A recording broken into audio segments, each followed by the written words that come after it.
welcome to the Private Lenders Podcast with your hosts from Hard Money Bankers, Jason Balin and Chris Haddon. This podcast is sponsored by hardmoneymastermind.com.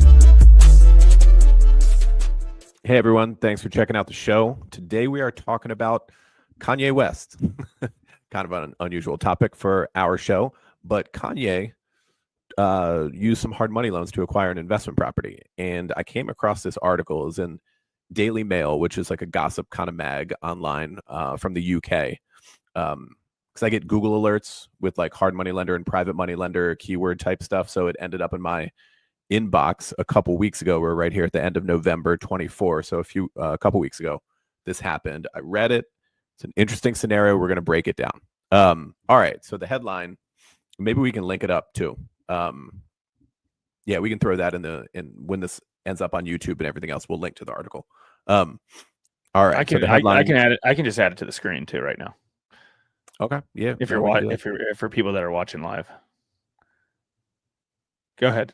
Yeah. Anyone listening on audio, just feel free to search after you listen to this Kanye West Beverly Hills hard money loan, and it should come up. So the title is Kanye West and Bianca Censori take out risky loans to buy a $35 million mansion, but they won't be calling it home. So it's going to be an investment property. And I resent the fact they call it risky, but we'll get to that. So obviously they're writing for some, clickbait and catchy copy, stuff like that.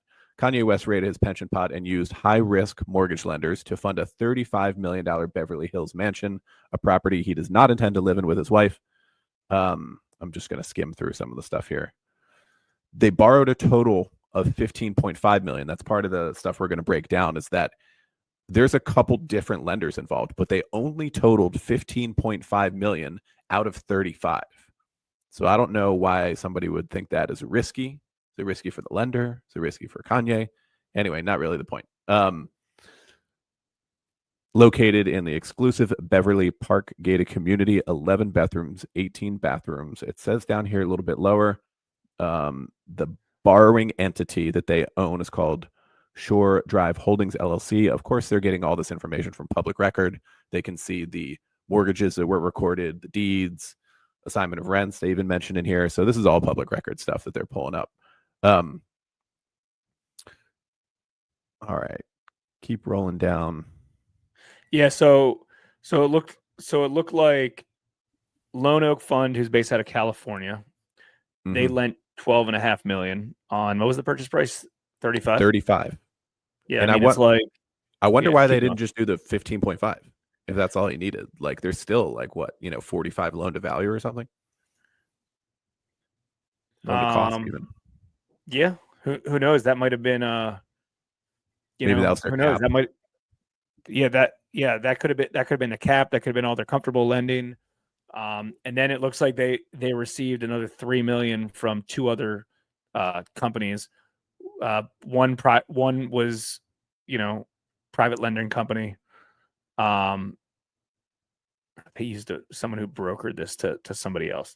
So then they're even talking about the end investor, which is interesting, like a co-lending type of situation. Also taken a further $3 million behind that 12.5 first from two sources, RGGL LLC and pension firm Provident Trust Group.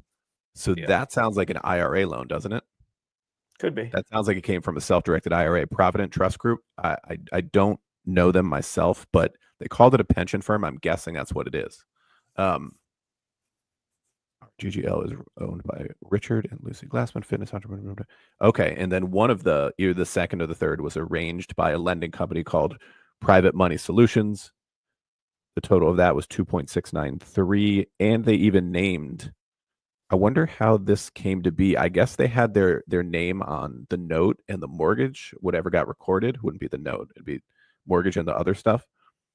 The company called RGGL LLC, and they named fitness entrepreneurs Richard and Lucy Glassman, and they even talked to him about it since they were recorded. So they're chatting with the end investor, which is really interesting. So Daily Mail contacted the Glassmans because they own the entity, and they tracked them down, and they said, hey, you did a deal with Kanye West where you put up a second or a third mortgage, whichever one it was. And they said, yeah, it's 40% loan to value. Not too worried about it. He's probably pretty well heeled financially. And you just like to get a, decent rate of return. It does not say what they charged in terms of fees or anything like that, because that's something that typically is not going to hit public record. But interesting deal, right? 3 private lenders involved, 45 loan to cost. Kanye put down 20 million on a 35 purchase. Yeah, the stuff that's always confusing to me is like, is this really an investment property? Is this just another home that they own? It did say in the article that they plan to rent it out. Who knows if that's actually the case, but it could be an investment property in that they wanted to buy it for 35, even if they don't live there, anticipating it's going to be worth 45 or something in a few years. Like, tough to say. Yeah. Yeah, appreciation play over cash flow play. I got a hard time believing that whatever it's rented for, and maybe I'm wrong about this, but like, what's the payment on 12? Let's just say this company's giving them capital at a point a month, right? Yeah. What is the payment on? He financed 15.5. 12.5, right?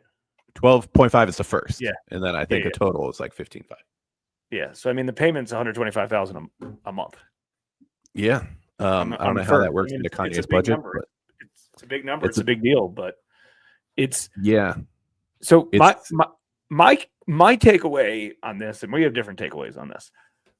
My takeaway on this that relates this back to a lot of the hard money and private lenders in our space that all have this limited belief that you have to give 100% financing or high leverage, or I don't get deals like this. Like, yeah, I mean, if you're out there just kind of talking to your friends here and there and a few past clients, and you're not proactively out there marketing or trying to source business, as your number one focused activity, you're not going to potentially get deals. But, they're out there, right? I'm not saying $15 million deals are out there. Depends on where you live in the country. But like, the point is there's plenty of deals and borrowers out there that are buying a house for $200,000. We're going to make this back down to reality. That are buying houses for $200,000 that might, number one, only want $100,000 because they don't want to pay the points, the interest, the charges on it. That might be all they need. So there's that. And there's also the people where it's like, you're only comfortable lending $100,000. And you can use sales scripting that we talk about all the time on this podcast in order to negotiate that with, hey, listen, I get that you want high leverage on this particular property. That being said, I'm only comfortable, this isn't an area that we do that much lending in, or I'm only comfortable lending this particular amount. If that works for you, great. If it doesn't, I understand as well. So those are deals out there as well. That happens every month inside our portfolio where we're doing super low LTV loans just because we get on the phone with the borrower. We go through the actual sales process, right? Selling loans and selling hard money loans is you still have to go through the sales process of, building rapport and needs analysis and asking for the sale and doing trial closes. Follow that proper scripting to determine what the borrower really wants. So, and I don't exactly know how the process went with this. I'm sure that this hard money lender probably never even talked to Kanye. Yeah, it's probably says it in the article. But that's always my key takeaway. Yeah, my key takeaway from all of this, from talking to people, is that there's some darn good deals out there, and there's always going to be good deals out there.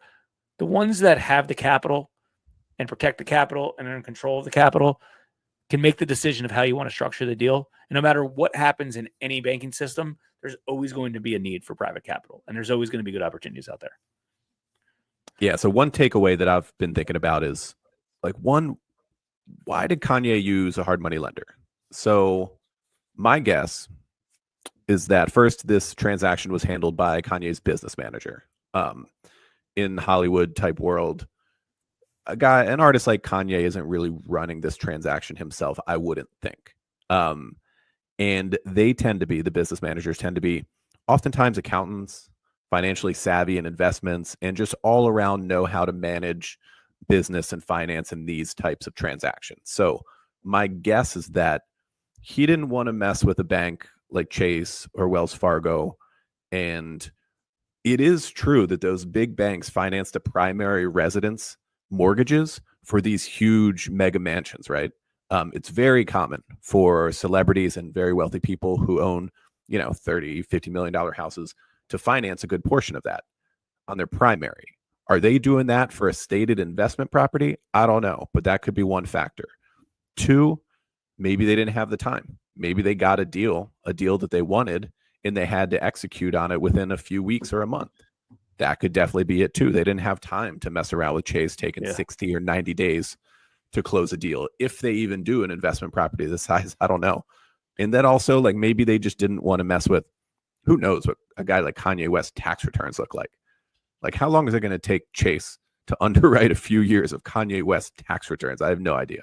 But the answer somewhere in there, why it made more sense to use a private hard money lending company, a couple of them in this case, instead of a bank. That's something that occurred to me too. And obviously that's what created some of that clickbank for Daily Mail to be like, oh, Kanye used some risky lenders. Like, risky. I don't know. They did a 45 LTV loan. So it's not that risky. So who's it risky for? Is it risky for Kanye? I don't think so. I'm pretty sure Kanye's a wealthy guy, and having 15.5 in combined debt on this property does not keep him up at night. So risky, clickbait. Is it in actuality? I don't think so. But pretty cool that popped up. Stuff like this doesn't happen too often in our industry, and we get to address it, do a little analysis. And what's interesting? As you read the article, it's pretty interesting. And because, there's a lot of people that, FCI, which is a loan servicing company, like they're in essence involved in this transaction. There's a lot of people that are involved in this transaction. So like Chris said, you don't normally do that. You know what else? It says he borrowed $307,000 against the cash balance of a pension plan. So I guess that's like a cash value account. Oh no, that was through his company, Provident Trust. Oh, I wonder if that's his pension plan or somebody else's. I don't know. There's a lot of different moving. It read to me like it was one of the lenders, probably a self-directed retirement account, put up X amount for one of those second or third mortgages. Yeah, I get it. Yeah, and also here's the thing. Big takeaway is, listen, why do people use private money? Everyone kind of forgets and open-minded about like where deals come from and who's lending money or borrowing money from you. But like this transaction, just like any transaction, they're unique. You can be flexible, you can be fast, speed is important, and you can negotiate the structure of the deal how you want. And if it works, it works. Doesn't work, doesn't have to work. We can leave you with one thing. We were talking with a lender, who's definitely a sales personality type. And he just gets upset whenever he can't get a deal closed or he can't sell a deal. And I'm like, bro, like, you're not supposed to be closing every single transaction you get. Like, I get it. But the closing rate in this business is low. It's a numbers game to try to get good quality people calling you. And like, you don't have to close anybody, because if you have that mindset that you have to close every deal, like, you're going to do bad deals, right? Because all of a sudden you're going to turn this business into a commodity. And then you're going to end up being like, Kiavi and Lending One, Lending Home, Lima One, all the other Velocity, all the institutional back lenders, Rock, Torac. And it's just going to be a race to the highest leverage and a race to the lowest terms. And nobody got into this business to be doing that crap. So write good loans to good borrowers at high terms that makes sense. Low LTVs, and you'll have a clean portfolio. It'll be very easy for you to continue to raise capital. Your capital investors will continue to love you because your deals will be performing, and it'll be a well-oiled machine. Yeah, and don't underestimate who your clients might end up being. A lot of big real estate investors, developers, on occasion will have the need for a private loan. I mean, who knows? Maybe a borrower of yours can even be Kanye West. Thanks for checking out the show. And until next time, we'll see everyone inside hardmoneymastermind.com. We hope you enjoyed this episode of the Private Lenders Podcast. Please note that the opinions stated by all the speakers on this show are only opinions and not intended for legal, financial, or accounting advice. Please make sure to always check with your own legal, accounting, and financial professionals. If you enjoyed this episode of the Private Lenders Podcast, we'd appreciate it if you would spread the word. Make sure to check out hardmoneymastermind.com, the #1 free community for new and experienced private and hard money lenders.